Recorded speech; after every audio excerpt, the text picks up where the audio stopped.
Okay, today's going to be fun because I'm going to take a 1966 P bass and a 2015 P bass, and we're going to compare them.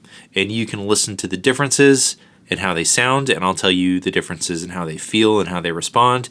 And yeah, it's just going to be fun because we can check out and compare two really cool instruments. All of these parts are original. However, unfortunately, someone in the 80s decided to change out the pickups and put active pickups in, which is a big bummer, but I did go ahead and get some Fralin pickups.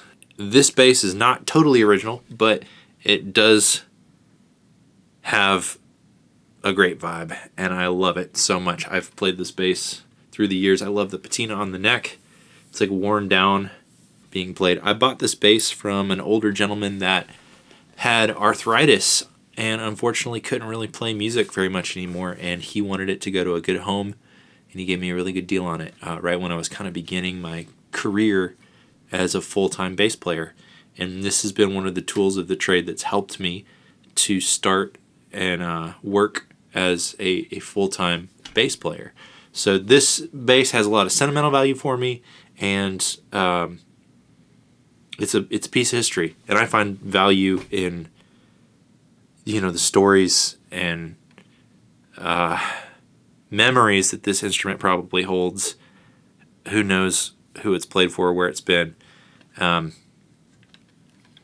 Someone had a belt buckle, and they played a bunch of gigs with a belt buckle and scratched the paint off the back here. Or just there's little quirky details and stories that you can only guess. And a quick history lesson. So, Fender sold the company in '65 to CBS, I believe.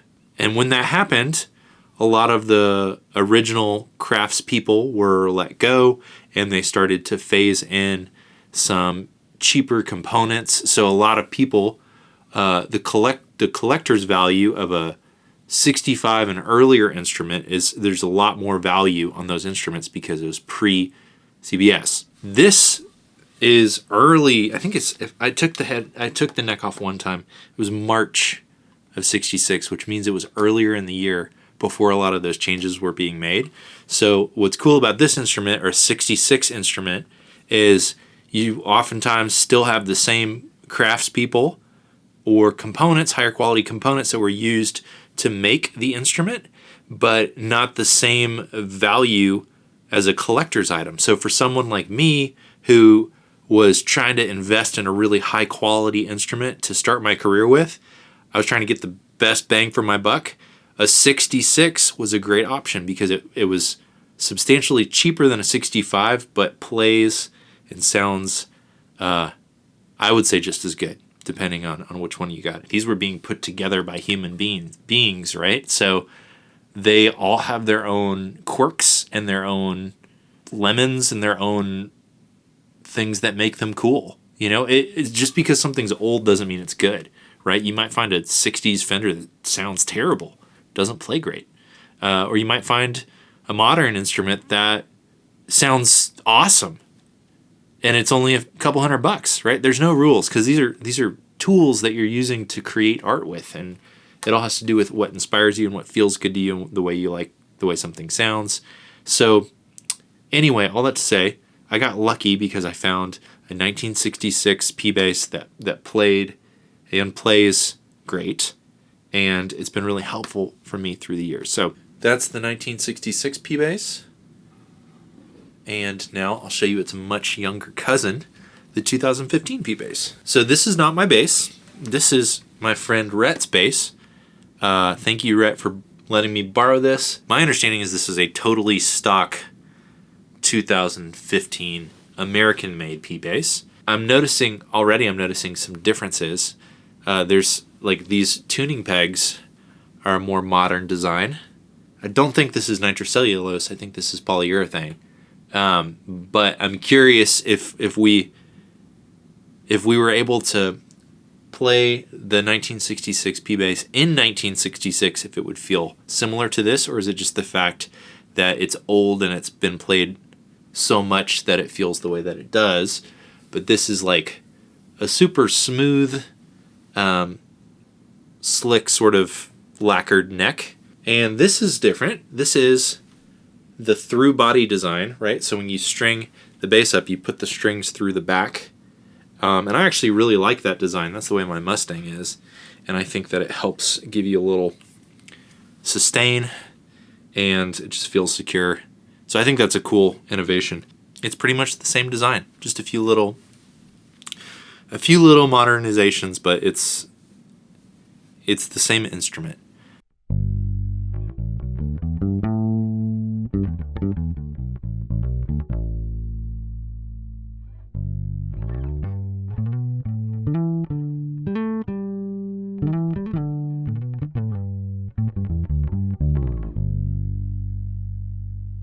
Okay, first impressions.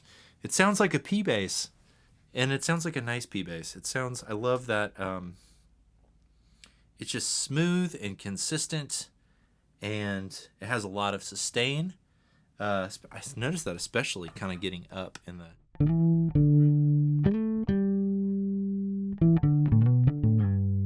It almost sounds like we're running it through a compressor, and we're not. It's just... It has all of the right harmonic information in the right places and the right amount of sustain. It just sounds like a bass guitar, you know? It just sounds like it's ready for battle. Like, Rhett said he's done nothing to this bass. It's just a stock P bass, and it's just like right off the shelf. It sounds good. So, which is cool. If you're in the market for a bass and you weren't sure what to get and you could afford it, if you just went and bought an American-made P bass, you probably wouldn't be disappointed, because this is a pleasant sound. It sounds like a bass. It's what I want out of a P bass. I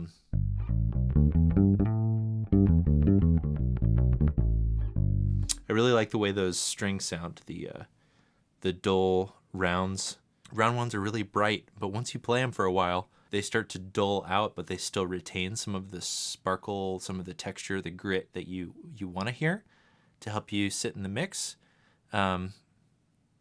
It's a cool sound. A dull round wound is a nice sound, and I think it suits this bass really well.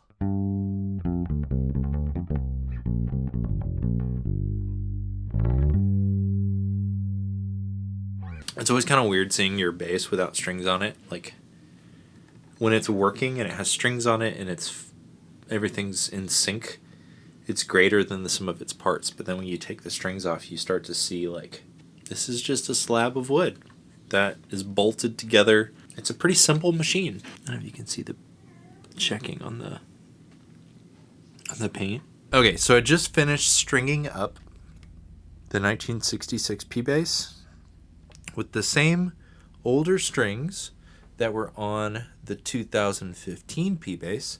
So now we have a true scientific experiment and control, where we have the same strings, the same instrument cables, the same direct box, the same interface, no plugins.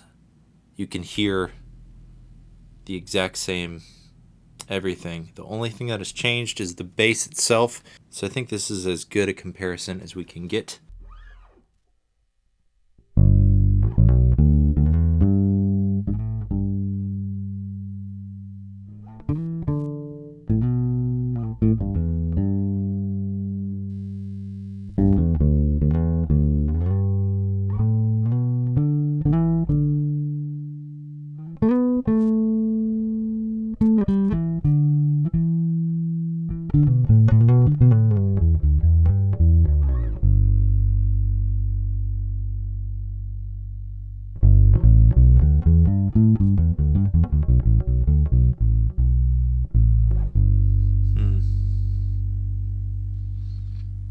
Okay.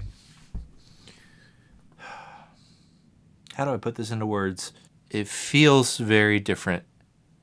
And it mostly feels different in the neck. The neck, and I'm noticing like the edge of the neck, like the frets, like the side of the frets are just so smooth, and the texture of the neck is so gritty and comfortable. It almost feels like, you know when you get your jeans out of the washing machine and the dryer and like they're not quite as comfortable for like a day or two, and then, or like the jeans that like you haven't washed in a while. This feels like the jeans that you haven't washed in a while. Like it's like so, like it's like it fits perfect. That's the way this neck feels in my hand. Whereas like, I mean, that neck feels great too. It's like, maybe that's not a fair comparison. Maybe it's more like, this is like, they're like, that's a great pair of jeans, but this is like that old pair of jeans. It's like, you should probably throw it away, but like, it's so comfortable that you just wear it for chores. This is that pair of jeans. I don't know. I think like romanticizing vintage instruments, it can be treacherous because you don't need a vintage instrument to create art, right? Like all you need is just like creativity and courage and whatever you can get your hands on. So I don't think you need to have a vintage bass to play music at a high level. But I do think the way that it feels in my hands is different and is inspiring. Like this is so comfortable to play, but it's also like, I know that this has been played for so long and this bass has stories, and I want to like make new stories with this bass. It's inspiring. So the history is inspiring, but then the feel of the instrument is inspiring.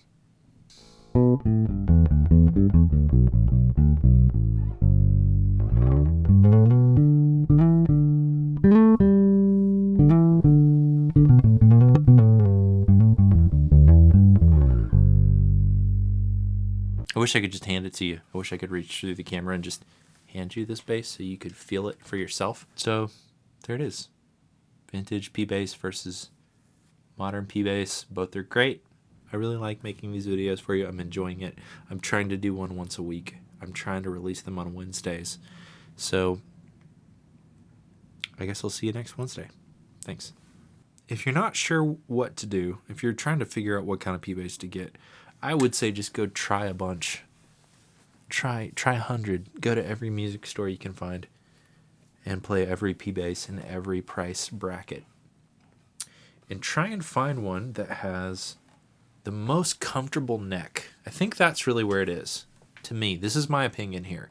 I think that will tell you the potential of the instrument the most.